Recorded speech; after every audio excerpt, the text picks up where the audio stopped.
Well, while I wait for the weather to improve a little, to hopefully take this machine out for another test ride and hopefully find that the oil leakage is either stopped or vastly reduced, I spoke to the owner and it's been decided I'd do an oil change on it. So I've drained lots of black oil out of it, and also I'm going to change the filter. There's the old one.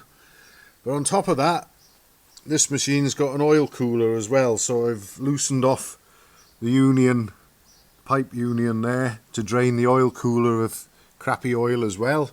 And the filter chamber, like on the Royal Enfield Crusaders actually, is a little bit difficult to access to clean out. But what I did is I used this large animal dosing syringe. You can get these at agricultural suppliers.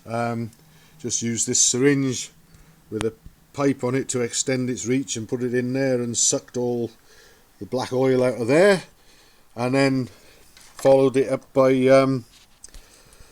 working a couple of rags around in there with a skinny screwdriver, and I've got it all nice and clean and ready for the new oil filter to go in.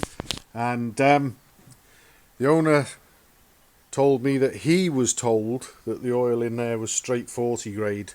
I'll be putting 2050 in it anyway, and won't be so black as that either. But also with monograde oils such as 40 and 50 grades and whatever, you could possibly increase the cold oil pressure to a level which might not be beneficial for that crankshaft end feed oil seal, although I'm pretty confident that the one I've fitted is going to stay put, as I've already explained.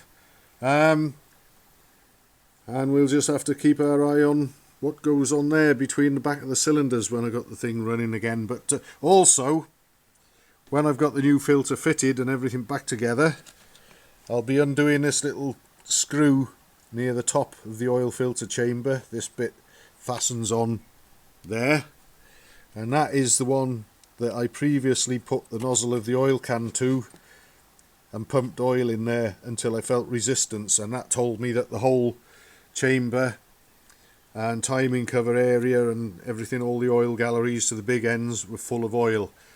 So I'll be doing that again to make sure that when I start up, the big ends and crank and everything will get lots of nice fresh clean oil straight away. Well, here's a video I wasn't really sort of expecting to make. I've reached a turning point in the oil change. All the dirty oil's out the engine, the oil cooler is drained, and I've fastened the pipe to it back up tightly, etc. I've got the oil filter chamber nice and clean, and I've got a new oil filter in there. But when I took everything apart, I don't recall seeing one of these, or one of these.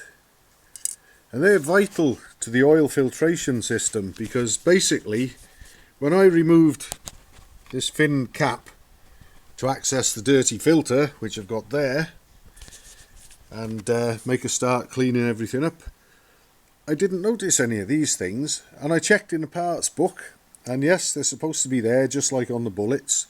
So luckily I had some to hand amongst my bits and pieces. But basically this oil filter would have been doing absolutely nothing. Any dirt that was getting churned around in the engine and in the sump and the crankcase and everything would have just been free to carry on going around and around and around some more.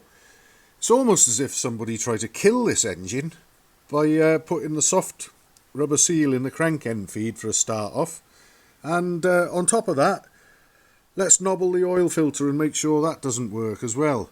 Well, I really think that we have found or come to this engine just in time, because it seems to be sounding okay.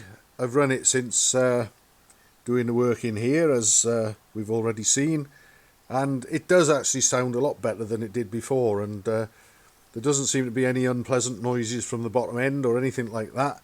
But once again, as with the seal in the timing cover for the crank oil end feed, I think we got there just in a nick of time and discovered this, because you you might as well have had no oil filter in there at all, for what good that would have been without those bits. But anyway, I've got them now, and I'm going to install them in the correct order. This goes on first, then the felt washer, then the steel washer, then the spring, and when I've cleaned it up and I'm happy with it, that cap will go on and we'll have full oil filtration. And I'll also be priming this. I'll fill it up to here with clean oil, and then once I've got this one on, as I said before, I'll undo that screw and pump oil in to completely fill the chamber and pressurise the oil feed to the crankshaft once again. But I'd say that's another lucky find.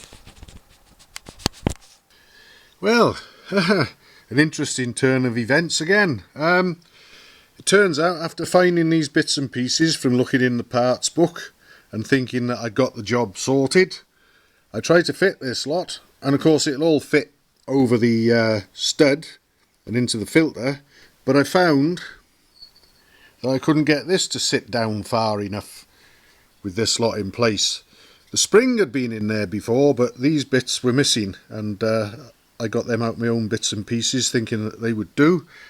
Found out this wouldn't fit, so then I started looking further into it. I've got a parts book there, but I looked online on the Hitchcock's parts list, and there's a little appendix for the oil cooler, which was sort of pretty much like an optional extra, I think. And the oil cooler uses a different filter cap to engines that don't have the oil cooler. And the filter cap for the oil cooler has this bit sticking out of it, which means you need these three items all with larger holes in, so that they'll pass over this, and this can pop through and into part way into the filter. Now because I use these sort of more standard sort of bullet components that I've got lying around, obviously this is too large a diameter to pass through them, so it was just stopping on top. So I've ordered the parts. I can probably demonstrate that I've got the right spring. See, the spring fits over that, no problem.